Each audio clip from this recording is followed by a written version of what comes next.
This is Total Retail Tech Insights. The content retail executives need to optimize their use of technology throughout their organizations. Hello, and welcome to this episode of Total Retail Tech Insights. I'm Joe Keenan, Editor-in-Chief of Total Retail. I am joined on today's episode by Jude Hoffner, the Vice President of Product Management at NaviStone. Jude and I will be discussing an upcoming report from NaviStone around individualized direct mail retargeting and its effectiveness in today's multimedia and multi-marketing mix, as well as a little bit about the NaviStone business and the work it's doing to help the retailers in our audience. So thanks for joining me today, Jude. Good to see you, Joe. So to get us started, I think it would be helpful to give a little background on your experience. I mentioned your current role at NaviStone. Tell us a little bit about your background in direct marketing as well as your current position. So I've been in the direct marketing space for over 20 years now. I want to say about 25 years. I got my start in direct mail. Started at a direct mail agency where all the customers were nonprofits, and this was actually before the internet even. So sort of a full service agency, and that's kind of where I learned my chops both in direct marketing and direct mail, and sort of was on that path for about a good 15, almost 20 years or so. And the last 5 years, I've basically been head of product here at NaviStone ever since we started the business. So it's good to lead into, you mentioned your role at NaviStone. Tell us a little bit about that organization, the business, and kind of the work you're doing for those in the audience that might not be yet familiar with NaviStone. So the shortest description I've been able to come up with is, I've got it down to 5 words, right? We do digital retargeting with direct mail. But the sort of the origin story, if you will, is we're a handful of us that have known each other in the industry for a bit. Most of us grew up in direct mail. And as I mentioned, we're of a certain vintage, even before the internet had started. And so we've just sort of intuited for a while that there was some sleeping giant, if you will, powerful sleeping giant sitting around in all the data that's being generated as the internet, has sort of come online, and there's been obviously, now decades of growth of usage. And it always appeared possible, if not obvious to us, that there was a way to bring these two disciplines together, if you will, digital retargeting and direct mail targeting. And so in essence, that's what NaviStone is about. This was, an idea that we've worked hard and, brought it to market. Great. And we're going to talk about kind of the merging of those two disciplines as you've talked about. So as I alluded to in my opening, Jude, I want to talk a little bit about the upcoming research report that NaviStone is about to release in partnership with Total Retail. Really discusses the role that direct mail can play in an effective digital retargeting strategy. So tell our audience a little bit about some of the key takeaways and how direct mail is being used in retargeting today, since that's your specialty at NaviStone. Well, so first of all, I just want to acknowledge that it's pretty amazing that we're talking about, digital retargeting and direct mail in the same sentence. I mean, like I said, that's kind of what NaviStone's, I guess, mission, if you will, or sort of origin story is all about. And, for a long time, these two disciplines have not really been able to live in the same sentence. They've sort of lived in, two different silos. They've been two different industries, two different disciplines. And I just, that in and of itself is pretty remarkable. So when I was looking at the results of the survey, handful of takeaways that were, honestly, they were not that surprising. Direct mail has, over the decades, it goes through these boom and bust cycles in terms of the kind of the industry narratives, right? We get these stories about the demise of direct mail, and then direct mail is on the rise. The demise of direct mail is on the rise. I think in most cases, both of those are overblown. What's pretty much always been true is that despite, or in addition to everything that's going on around the growth of new and innovative marketing channels, direct mail has always been there. And I think this research reinforces that. We saw, I want to say it's above 90% of retailers and brands are still using direct mail in some way as part of their marketing strategy and marketing budget. We saw that of those, 90% most that are using it, There's opportunity for improvement. Some of that, when I look at that, I think to myself, is it really about can the practices be improved, or is this a perception that they have that direct mail could or should perform better for them? I think that's an interesting sort of like click-in question. Most are, by now, it's 2022, most are doing what we've been talking about now for 10 or 15 years, which is doing their best to do some level of personalization.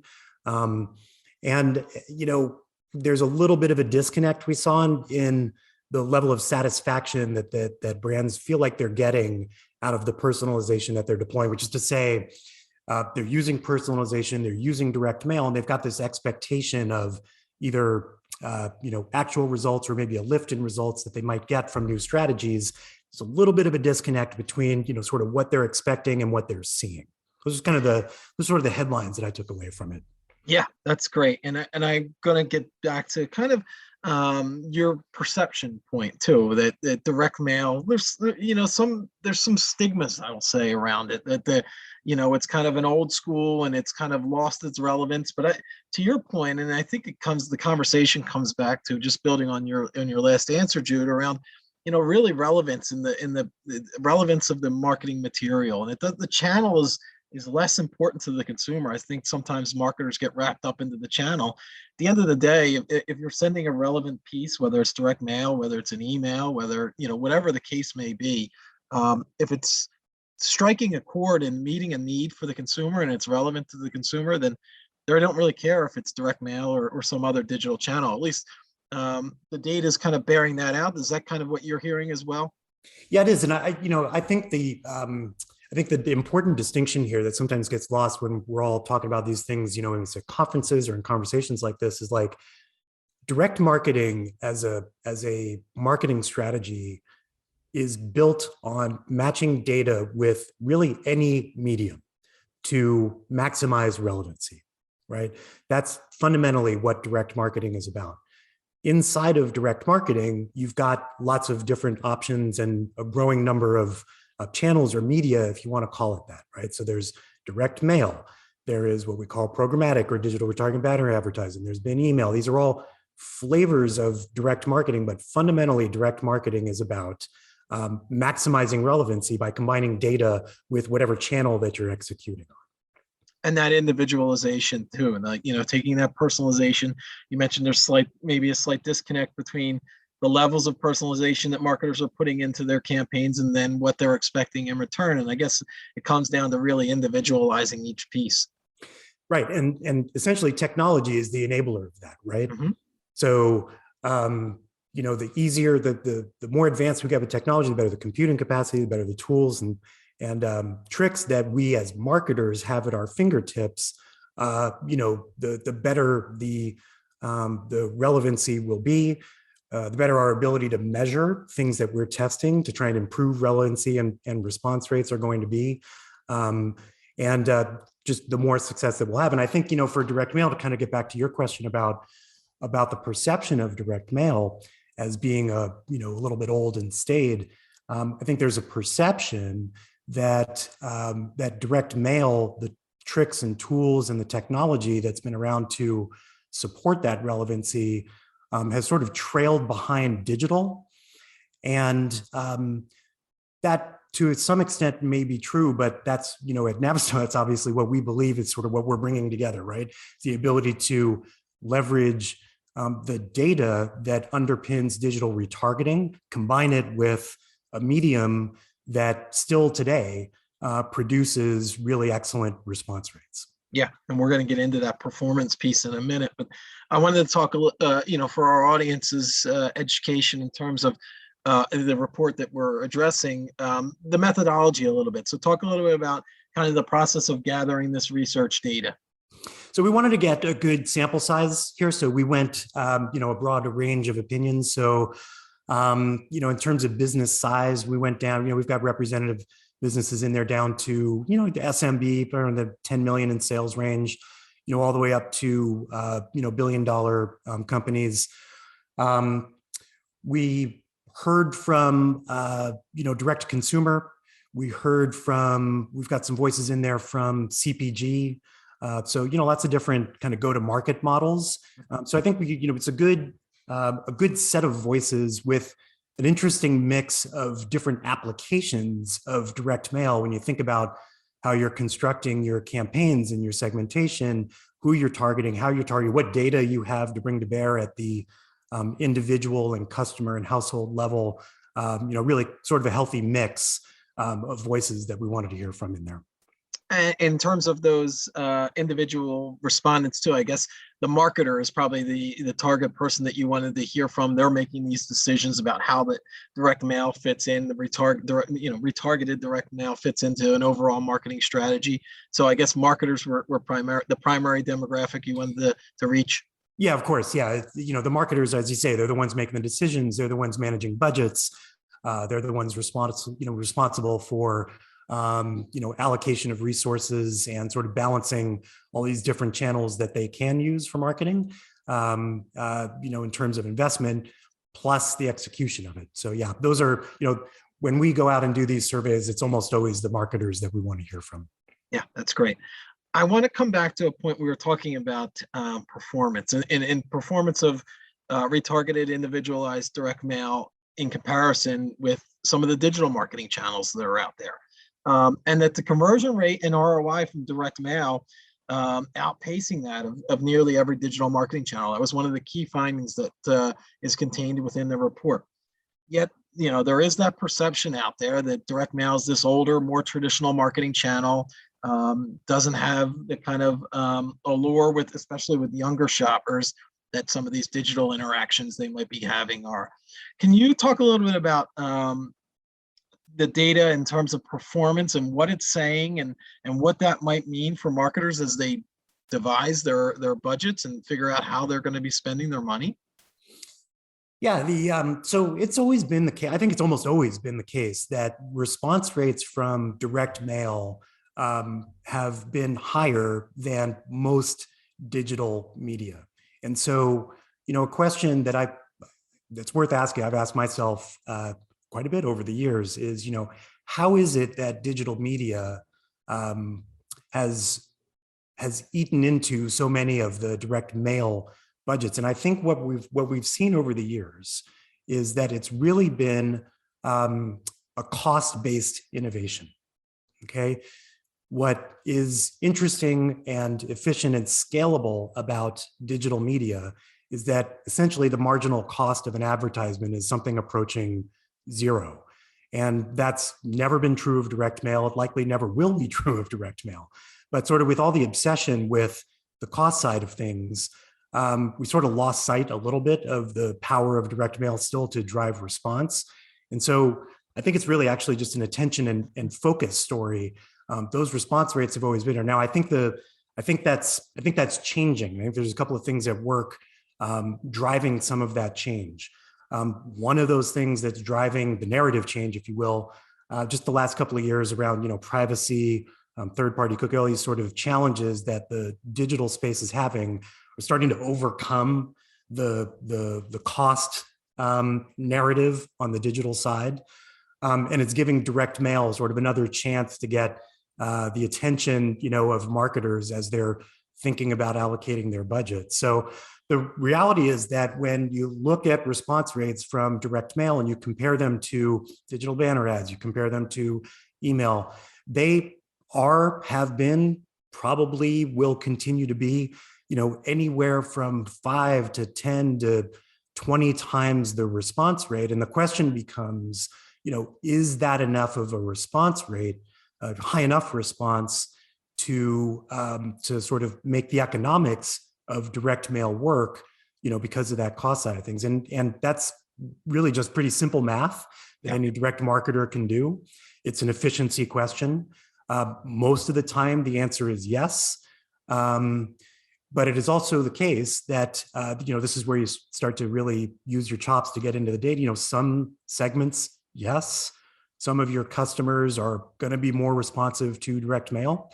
Some of your customers are going to be more responsive to some other media. And the key is figuring out which ones are which, and then pressing your advantage with your, your budgets and your strategies to maximize the returns on those segments. Yeah, and I want to follow up on the sort of the cost piece of it in terms of producing a positive ROI, which obviously is the goal for any marketing medium. But the other thing, and you talked about cost, but I think another piece that might be interesting for you to comment on, Jude, as well, in terms of the shift towards digital is kind of the speed factor and the production time. Many think that, with direct mail, that's a longer lead time in terms of production and getting that out to the door and getting that message to your customer, in as soon as possible, as obviously is. Tell us a little bit about how at NaviStone you can help in that regard with direct mail, shortening that time and then getting that piece so that you're not missing the window.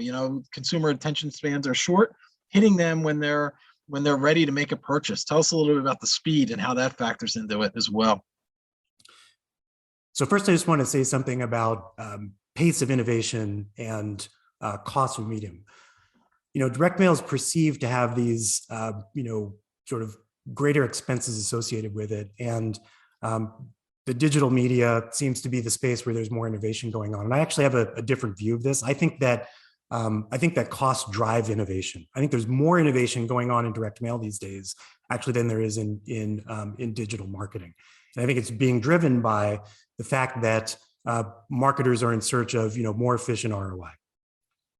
So the question becomes like, where are the opportunities for innovation in the direct mail space? And as you say, one of them is speeding up how quickly we can get our communications into the hands of these customers, right? So we're working up our relevancy, we're working up the targeting of our messaging. Now, how quickly can we get the message inside of the consumer's hands? Because we know that recency matters, right? So in the old, one of the limiting factors here, of course, is the USPS and really the printer community, right? How quickly can the printers produce our pieces and how efficiently can we get them into the postal system and distributed across the United States? There's been a lot going on both of those fronts. On the printer side, really digital printing has been a big innovation there. And what we do at NaviStone is we leverage that heavily. Yeah. So what we're able to do is we're able to take these intent signals that drive the relevancy of our product and put them up on digital presses and get them into the mail within about 24 to 48 hours. We're able to mail them first class and distribute them, sort of enter the postal system throughout the United States. So, typically what we see in delivery times anywhere from, within about 2 to 3 days of the data that we're leveraging to super target this, these direct mail pieces, we've got them in mailboxes of these consumers. It would seem to me that considered purchases, more higher ticket purchases, that there's more research being done and consumers aren't making them as frequently. That would even lend itself to even more effectiveness for yours, for what NaviStone is doing. Have you seen that certain product categories potentially that are even outperforming others when it comes to this approach?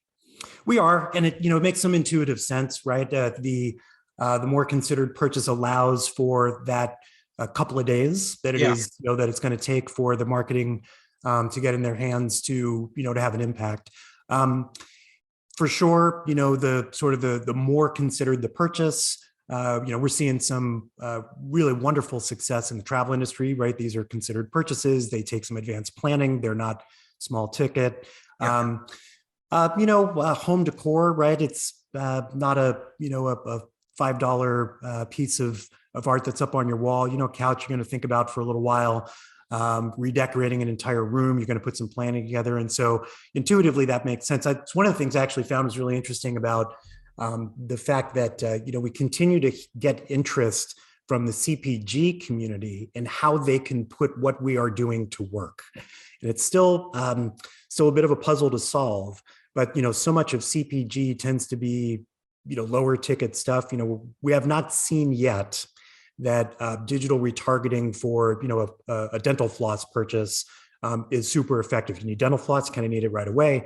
By the time the messaging shows up, it may not be quite as effective. But I still think there's some progress to be made. I think there's a real opportunity there. I think what the CPGs are looking for is how can we leverage direct mail, intent data combine those things to really strengthen the relationship that we have with our actual customers, not who we're selling through. And there's a really interesting opportunity there as well. If we can crack that nut, then help them crack that nut. I think we'll see some really interesting applications of what we do. Yeah, I think that's a great. As you were speaking, Jude, and talking about CBG in particular, I was thinking, that loyalty piece is really where that might factor in. That's less so exactly than right. that initial first purchase. That's exactly right. So you've got these two really big business strategies that are at work there, right? So how do you make this fit for the loyalty play? And then, it's sort of intuitive that it's going to fit for the larger, let's call them larger transaction plays even, right? So there's, I mentioned travel. We see success in some of the financial services. You really think about what a financial service transaction is. It's a pretty big ticket transaction in most cases. Yeah, for sure. So let's go back to the point you've made that the argument's often, thrown out there that offline channels, including direct mail, are more difficult because they're expensive. They take longer to produce, and thus it's harder to produce positive ROI considering those factors.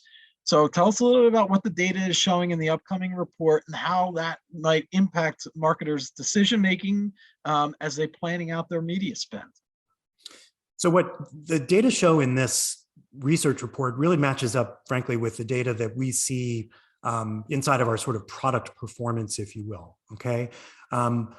Most marketers who feel like they've got their practices, that they're using their practices correctly, are in fact seeing, let's call it at a minimum satisfactory ROI, sort of ROI that's meeting their goals, right? Every business has sort of a certain formula, a certain level of KPI that they need their marketing to perform at. It's the beauty of direct marketing, is you kind of tune it up and down for the needs of your strategy. And, in many cases, they're seeing the channel perform sort of well enough, and yet they perceive an opportunity for improvement, right? And so when we sort of ask these follow-up questions about, what do you think, essentially to probe, what do you think is going on there? What we're hearing is that it's sort of a story around the kind of data that they're using to drive their personalization. So these marketers, you ask them, are you personalizing? And they say, yes. You say, okay, well, what data are you using? And a lot of times they'll tell you, well, we're using demographic data to drive our personalization. And what a lot of us have known for a while is that demographic data can be useful in certain applications, but it's not always the most predictive.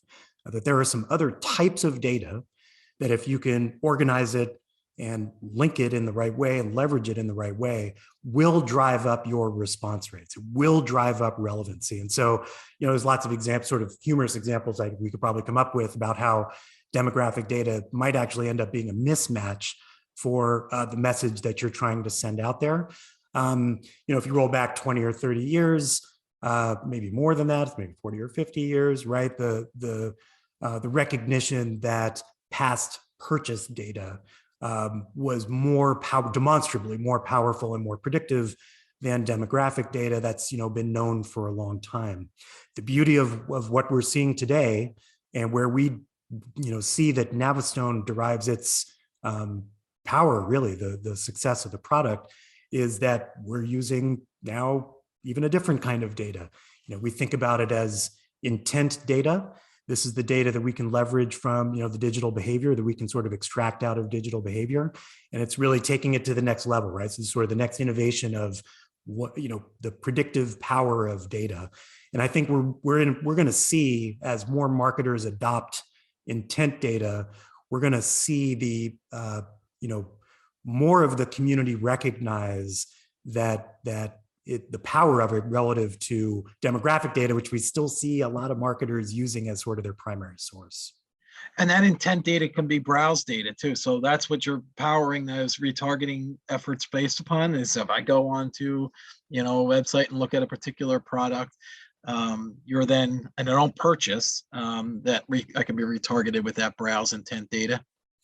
Yeah, I mean, it's, when you describe it if you describe it a certain way, it becomes like really obvious that browsing data is intent data. And all you have to do is think of a website as a store, right? And you've entered a store and you're moving around the store as an expression of your intent, right? You intended to be in the store. You intended to do business with that brand. You intended to look at the, men's clothes in this side of, this side of the store, and then you intended to look at the women's sweaters on that side of the store. And so it's you kind of think about it that way, it all suddenly becomes, pretty obvious that the nature of the data is intent data. The real challenge is organizing this digital browsing data in a way that works in this to sort of operationalize it for direct mail. And, that's fundamentally, that's sort of the puzzle that we've solved with NaviStone. And the combination of these, the intent data and this powerful medium is really what's driving, these response rates. I think there's an education process. I just think it takes thinking about it a little bit differently when suddenly you can appreciate that, the nature of browsing data as giving off intent signals. Yeah, for sure. So NaviStone has really been an innovator and kind of a leader in driving innovation within the direct mail space. So I'm interested in your take, Jude. Start of Q1 here, start of a new year. Where you foresee the future of direct mail and kind of this web-powered direct mail that NaviStone is really known for. Where you see this kind of piece of the marketing puzzle going? Well, you're probably not going to be surprised to hear me say we're very bullish on it. We think that there's a lot going on in both the marketplace and the ecosystem that suggests that we're actually just at the beginning here of what we can do, NaviStone can do with digital retargeting with direct mail. I think there's a couple of ecosystemic things going on. The first is the direct marketing and the digital marketing community is still working through issues of digital data privacy, working through issues of the changing infrastructure, by which I mean, what people are talking about as the demise of the third-party cookie. Those are actually two different things. I think sometimes the conversation gets a little bit conflated, but the demise of the third-party cookie is going to drive some changes in the digital marketing ecosystem, and it's going to take a couple of years to work all of that. I don't think we really know where that's going to land. And in the meantime, there is a great opportunity for direct mail to go to work in that space, because we, to be honest with you, we don't have those issues. We don't have the technological ecosystem here is fundamentally unaffected, or at least at NaviStone, it's fundamentally unaffected by these disruptions going on in the digital marketing, digital retargeting, and digital marketing space.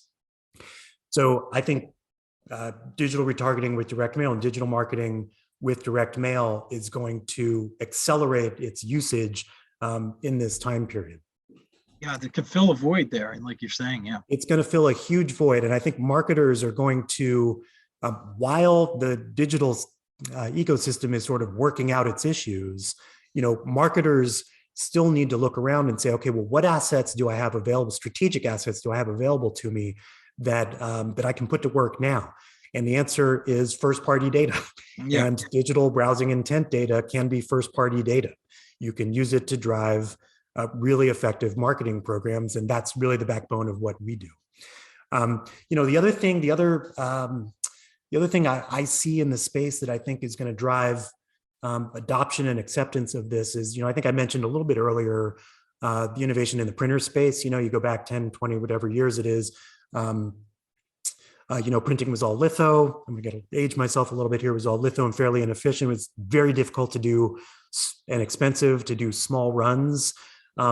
As more printers and the printer ecosystem adopts digital printing as their primary platforms, what that's going to facilitate is the ability to do smaller print runs and do better testing, more nimble messaging, more nimble relevancy, more nimble segmentation. I mean, I think all of this is going to be to the benefit of advancing, sort of making leaps forward in how direct mail is adopted, frankly, by the marketing community. So I think those two big pieces are at work this year. It started.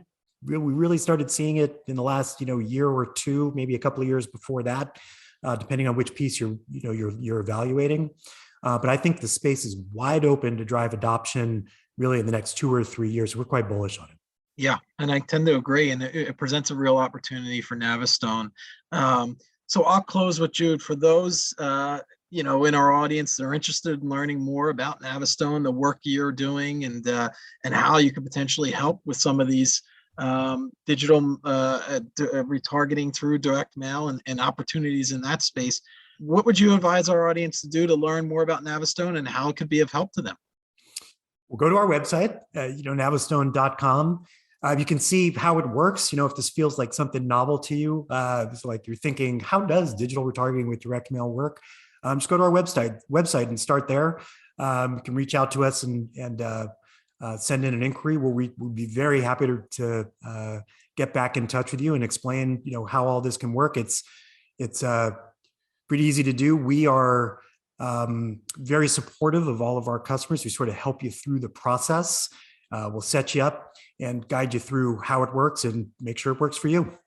Great. Well, I want to take the opportunity to thank Jude Hoffner, the Vice President of Product Management at NaviStone, for joining us on today's episode of Total Retail Tech Insights. Thanks for all the information, Jude. Thanks, Joe. Good to see you. Thanks for listening. For more information on this podcast, please check out our podcast channel page at mytotalretail.com/podcasts for show notes. Tech Insights is available on Apple Podcasts, Google Podcasts, Stitcher, and Spotify. Make sure to subscribe on our podcast channel page as well. If you've enjoyed this episode, please take a few moments to rate and review this podcast. Thanks, and until next time, this has been Total Retail Tech Insights.